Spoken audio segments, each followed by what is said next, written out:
हम अक्सर सुनते हैं कि एक ज्ञानी महात्मा है, वो सारे संसार का सत्य जानते हैं, उनके पास हम अपनी समस्याओं का समाधान पाने जाते हैं। ये उचित भी है कि हमें ज्ञानी ध्यानी लोगों से जीवन और संसार का सच जानने का यत्न करते रहना चाहिए।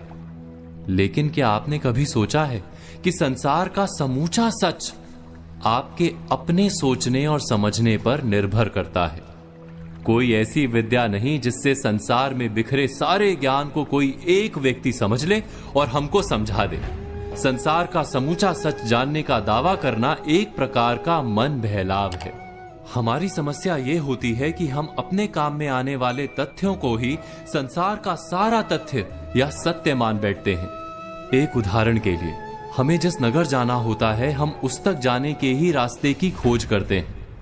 उस समय हम बाकी के नगरों का रास्ता नहीं खोजते।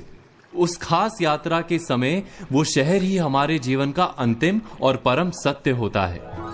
इसी तरह जब हम जीवन के किसी काल में किसी समस्या के समक्ष होते हैं, तब उस समस्या से पार पाना ही हमारा जीवन सत्य होता है। और उस समस्या से पार पाने का उपाय जो भी बता दे, वही हमारा गुरु बन जाता है। हम ये कभी नहीं सोचते कि उस ज्ञानी के पास संसार का सत्य है अथवा नहीं। इस संसार को समझना किसी एक के बस की बात नहीं।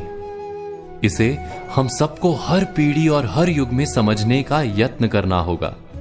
तुम अपने स्तर पर अपना प्रयत्न करते रहो। संसार को अपने अनुभव से जानने का यत्न करते रहो। जितना तुम स्वयं जानोगे, वही संसार का वास्तविक ज्ञान होगा। बाकी सब केवल उपदेश होता है।